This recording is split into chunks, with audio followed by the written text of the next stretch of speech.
एक बड़ी पुरानी कहावत है, कहते हैं अकल न क्यारी उपजे और प्रेम न हाट बिकाए। कुछ इसी तरीके का सीन बना दिया भारत ने। भारत की कूटनीति में जहां कहा जा रहा था कि सबसे बड़ी विफलता भारत ने साबित करी है, वहीं अजीत डोभाल ने पूरा का पूरा खेल श्रीलंका में जाकर पलट दिया है। जियोपॉलिटिक्स में बहुत कुछ चल रहा है, हमेशा की तरह जानने को मिलेगा बहुत कुछ। मालदीव अब पैसों के लिए, डॉलर संकट से बचने के लिए क्या कुछ कर रहा है, आइए जानते हैं इन खबरों को विस्तार से। पिछले कुछ सालों में भारत के विदेश नीतियों में कई बड़े बदलाव आए हैं। यही वजह है कि भारत आज वैश्विक स्तर पर और भी प्रभावशाली बनकर उभरा है। ऐसे में भारत से पंगा लेना किसी भी देश के लिए फायदे का सौदा तो नहीं हो सकता है। कुछ समय पहले भारत को तेवर दिखाने वाले एक देश के साथ भी अब ऐसा ही हो रहा है। ये देश चीन के बहकावे में आकर भारत से पंगा ले बैठा। मीडिया रिपोर्ट्स की माने तो अब इस देश को भारत से मदद की जरूरत पड़ रही है, क्योंकि हालात बहुत बिगड़ चुके हैं। ये देश है मालदीव,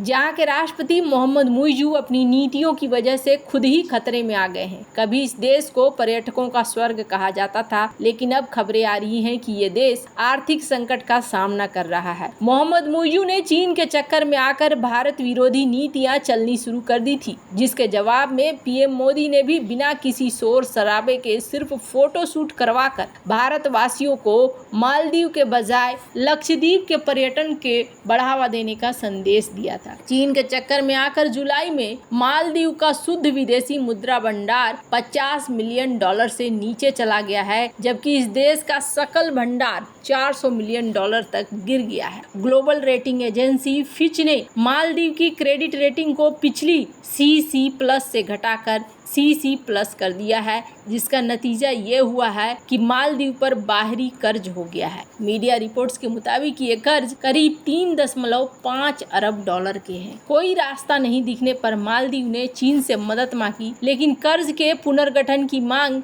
चीन ने ठुकरा दी, जिसके बाद राष्ट्रपति को भारत से बेल आउट की अपील करनी पड़ी। भारत ने दरियादिल दिखाते हुए कर्ज अदायगी के लिए मालदीव को राहत दी, लेकिन ये सारी राहत भी अब बहुत ज्यादा काम नहीं आ रही है। मालदीव के राष्ट्रपति मोहम्मद मुइज़ू ने एक कानून बनाने का फैसला किया है और इस कानून के तहत कारोबारियों को डॉलर और दूसरे विदेशी मुद्राओं में पेमेंट लेना होगा। सरकार को भी अपना बकाये का भुगतान डॉलर में करना होगा। सरकार ने यह फैसला देश के सामने गहराते डॉलर संकट को दूर करने के लिए किया है, लेकिन इससे देश को दो तरफा मार पड़ सकती है। ये मालदीव के वित्तीय और आर्थिक संकट की वजह से लिया गया फैसला माना जा रहा है। सरकार को डॉलर में भुगतान प्राप्त करने के लिए संविधान में संशोधन करना पड़ सकता है। फिलहाल देश में केवल स्थानीय मुद्रा रुपया ही कानूनी रूप से स्वीकार्य करेंसी है। फर्स्ट पोस्ट की रिपोर्ट के मुताबिक मुइज़ू के इस फैसले पर एक्सपर्ट की राय बटी हुई है। वर्तमान में आर्थिक संकट है, क्योंकि मुख्य रूप से डॉलर की कमी पर केंद्रित है। ऐसे में कुछ लोग तर्क देते हैं कि निर्धारित किए गए प्रयास से फायदा होगा। वहीं कुछ लोग तर्क दे रहे हैं कि मालदीव के सामने डॉलर की कमी हमेशा से रही है। आर्थिक संकट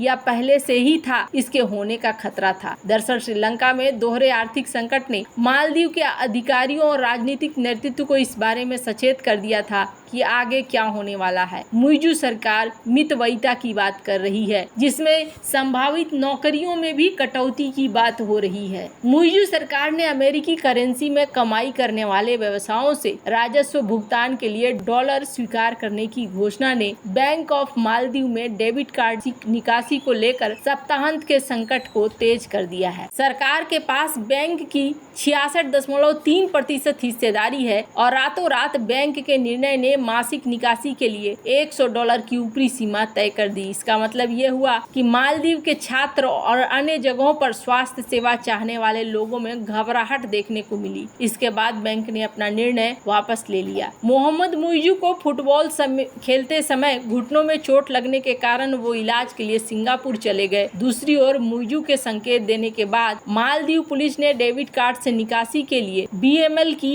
$100 की ऊपरी सीमा पर केंद्रित संभावित संभावित तख्तापलट की कोशिश की आपराधिक जांच शुरू कर दी। स्थानीय मीडिया रिपोर्ट में कहा गया कि मालदीव डेमोक्रेटिक पार्टी के नेता कुछ संदिग्ध शामिल थे। मुइजू के इस फैसले को कई तरह से देखा जा रहा है। एक्सपर्ट का कहना है कि आर्थिक संकट और डॉलर संकट एक दूसरे को बढ़ावा दे रहे हैं। बंद निकासी प्रकरण से ग्रे मार्केट डॉलर की दर MBR 18% तक बढ़ चुकी है, जो अब तक सबसे अधिक है। ग्रे मार्केट डॉलर दरें मालदीव में सरकार की लोकप्रियता को मापने का एक पैमाना है। डॉलर संकट के वास्तविकता से निकार नहीं किया जा सकता है, जिसे कई लोग अभी भी कृत्रिम मानते हैं। उम्मीद की जा रही है कि मुइजू सरकार परंपरागत डॉलर संकट पर लगाम लगाने में सक्षम होनी चाहिए, जो श्रीलंका के मामले के उलट सरकार के विदेशी मुद्रा भंडार में दिखाई नहीं दे रहा है। कुछ लोग प्रस्तावित कानून का स्वागत करते हैं। कई लोग मानते हैं कि मुइजू की पहल क्रांतिकारी है और देश की अर्थव्यवस्था की सूरत हमेशा के लिए बदल सकती है। अब क्या होगा ये तो आने वाले समय में पता चलेगा, पर यहाँ पर कुछ चीजें देखने को मिल रही है। ये रिस्क वाले गेम खेल रहे हैं, पर भारत ने यहाँ पर काफी सारी चीजें पलट कर रखी हुई है।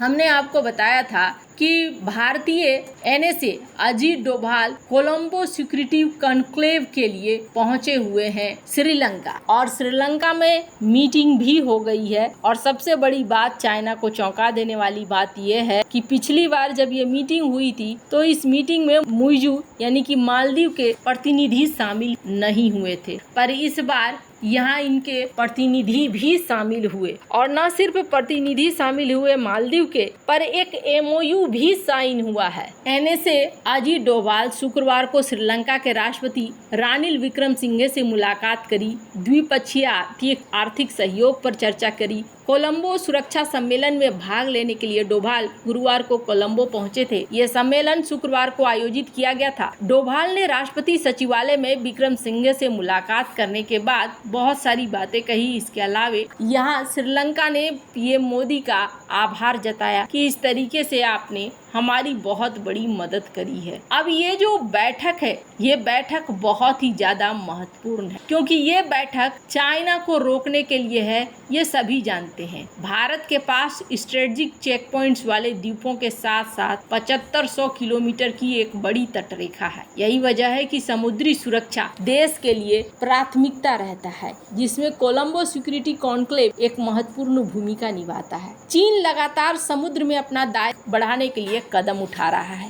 ड्रैगन ने हिंद महासागर में 3 सर्वेक्षण और निगरानी पोत तैनात किए हैं। साल 2025 तक चीन हिंद महासागर में वाहक टास्क फोर्स की गश्त शुरू करने की तैयारी में है। ऐसे तमाम लक्ष्यों को देखते हुए चीन ने पिछले 20 सालों में अपनी नौसेना की क्षमताओं को बढ़ाया है। नौसेना ने विमान वाहक जहाज, सैन्य पनडुब्बी और सतही युद्धपोतों को अपने बेड़े में शामिल किया है। कई रिपोर्ट्स में दावा किया गया है कि चीन बंदरगाह और समुद्री गतिविधियां PLAN की शक्ति प्रक्षेपण क्षमताओं को बढ़ा सकता है। चीन दूसरे देशों की सरकारों पर ऋण का बोझ देकर अपना प्रभाव पहले ही बढ़ा रहा है। अब यहाँ पर देखने को ये मिला है, इस मीटिंग के बाद एक एग्रीमेंट साइन हुआ है, और ये एग्रीमेंट मालदीव, मॉरिशस, श्रीलंका और भारत के बीच साइन हुआ है, जिसमें एक सचिवालय बनाने की बात कही गई है। और इस सचिवालय का काम क्या होगा? इस सचिवालय का काम होगा कि यहाँ पर कुछ भी अगर इन क्षेत्रों में बदलाव होता है, कुछ भी चीजें बदलती है या सिक्योरिटी से रिलेटेड चीजें होती है, तो यहाँ एक दूसरे को